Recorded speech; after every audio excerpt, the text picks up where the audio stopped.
Hello guys, स्वागत है आपका हमारे इस नई वीडियो में। और हम पढ़ रहे थे त्रिकोणमिति के कुछ अनुप्रयोग। 9.1 का सवाल नंबर 1 हमने कंप्लीट कर लिया था और सवाल नंबर 2 हमारे स्क्रीन बोर्ड पर लिखा हुआ है। एक हवाई जहाज अड्डे की ओर आ रहा है। यदि प्रेक्षण बिंदु से हवाई जहाज की दूरी 12 किलोमीटर हो तो इस बिंदु पर 45 अंश का उन्नयन कोण हो तो जमीन से उसकी ऊंचाई ज्ञात करो। अब इसको हम इस तरह से नहीं समझते हैं, डायग्राम बनाते हैं पहले और इसके बाद में देखते हैं क्या है। पहले बता रहा है एक हवाई जहाज अड्डे की ओर आ रहा है। हवाई जहाज हमारा ऊपर की सतह पर होता है, तो ये हवाई जहाज हो गया हमारा। यहां पर हवाई जहाज है, ये अड्डा हो गया हमारा। ये अड्डा अड्डा हमारा जमीन पर होता है, ये हो गया अड्डा। हवाई जहाज अड्डे की ओर आ रहा है, ये आ रहा है अड्डे की ओर। और इसके बाद में ये कह रहा है प्रेक्षण बिंदु से। प्रेक्षण बिंदु किसको कहते हैं? जहां से हवाई जहाज को देखा जाता है उसको कहते हैं प्रेक्षण बिंदु। तो ये प्रेक्षण बिंदु हमारा जो है, ये प्रेक्षण बिंदु से हवाई जहाज की दूरी 12 किलोमीटर है। ये कितनी है? 12 किलोमीटर। ये 12 किलोमीटर दूरी हो गई। ये हो गया हवाई जहाज, ये हो गया प्रेक्षण बिंदु, और प्रेक्षण बिंदु से हवाई जहाज की दूरी हो गई 12 किलोमीटर। फिर इसके बाद में कह रहा है इस बिंदु पर 45 अंश का कोण बन रहा है। कितने अंश का? 45 अंश का उन्नयन कोण बन रहा है। उन्नयन कोण, ऊपर की तरफ जो कोण हवाई जहाज नीचे से प्रेक्षक अगर देखता है हवाई जहाज को तो 45 अंश का कोण बना रहा है। फिर इसके बाद में कह रहा है जमीन से इसकी ऊंचाई ज्ञात करो। मतलब ये हमारा जमीन है और ये हवाई जहाज है, इसके बीच की ऊंचाई क्या होगी। यहां पर हमको मिल रहा है समकोण त्रिभुज। जितना का जितना त्रिकोणमिति हमारा है, त्रिकोणमिति केवल और केवल पाइथागोरस प्रमेय पर लगता है और समकोण त्रिभुज पर ही आधारित होता है। इसलिए यहां पर देखते हैं, ये हो गया हमारा ये पॉइंट, ये हो गया बी पॉइंट, ये हो गया सी पॉइंट। यहां पर हमको क्या ज्ञात करना है? जमीन से उसकी ऊंचाई। ये जमीन है, ये हवाई जहाज है, हवाई जहाज का जमीन से ऊंचाई ज्ञात करना है। हमें पता है नहीं कितना ऊंचाई है, इसको मान लिया गया यच है। फिर इसके बाद में देखते हैं, यहां पर ये हमारा 90 डिग्री का कोण है।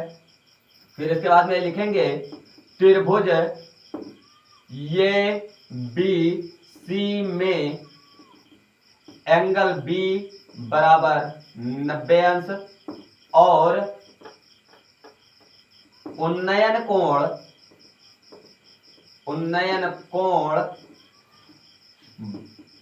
बराबर 45 अंश। हमें ऊंचाई ज्ञात करनी है, इसका ऊंचाई ज्ञात करना है। और ये क्या है? कर्ण है। 90 अंश के जस्ट सामने जो होता है ये हमारा ऊंचाई कर्ण होता है। और यदि कोई भी कोण दिया रहता है और कोण के जस्ट सामने अगर दिया रहता है, कोण के जस्ट सामने जो बनता है ये हमारा होता है कौन सा? लंब होता है। ये हमारा लंब है और ये हमारा क्या है? कर्ण है। 90 अंश के सामने कर्ण बनता है और न्यून कोण के सामने क्या बनता है? लंब बनता है। 90 अंश का कोण जिस पर बनता है ये हमारा क्या होता है? आधार होता है। 90 अंश का कोण जिस पर बनेगा वो क्या होता है? आधार होता है। 90 अंश के सामने वाला क्या होता है? ये कर्ण होता है। और 90 अंश का कोण जिस जो न्यून कोण होता है, न्यून कोण के सामने वाला जो कोण होता है ये होता है हमारा लंब। अब यहां पर हमें लंब और कर्ण का कॉन्सेप्ट किसमें मिल सकता है? हमने केवल त्रिकोणमिति में 3 ही चीजों का अध्ययन किया, साइन, कॉस और टेन। बाकी 3 इसके विलोम है। साइन का विलोम मैंने पहले ही बताया है, कॉसेक है। कॉस का सेक है। टेन का कॉट है। तो यहां पर साइन कॉस टेन का अगर फार्मूला लेते हैं तो लाल बटा कक्का लेते हैं। और यहां पर देखो हमें लंब और कर्ण का कॉन्सेप्ट लेना है। लंब और कर्ण किस में आ रहा है? लंब और कर्ण हमारा साइन में आ रहा है। तो यहां पर लिखेंगे त्रिभुज एबीसी में, अतः त्रिभुज ये बी सी में साइन 45 अंश बराबर, ये क्या हो जाएगा? ये बी बटे का एसी। और ये भी हमारा दे करके रखा है यच। और AC हमारा दे करके रखा है 12। साइन 45 अंश का मान क्या होता है? साइन 45 अंश का मान होता है 1/√2 और ये हो जाएगा बराबर h/12। ये हो जाएगा हमारा h√2 बराबर 12 किससे? वज्रगुणा से। ये वज्रगुणा से हो गया, तो इसलिए यहां पर हो जाएगा h और √2 का गुणा h√2 और 12 एक कम हो गया 12। √2 को अगर उस पार लेकर जाते हैं तो h बराबर हो जाएगा 12/√2।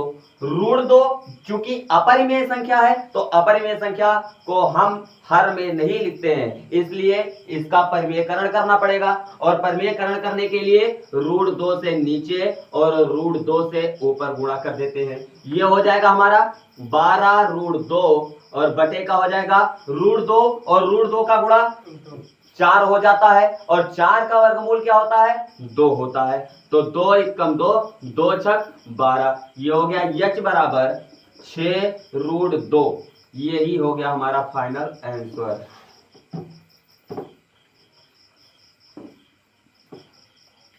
तो दोस्तों अगर आपको हमारा हमारा वीडियो पसंद आया हो तो लाइक करें, शेयर करें, सब्सक्राइब करें और कमेंट करें। धन्यवाद।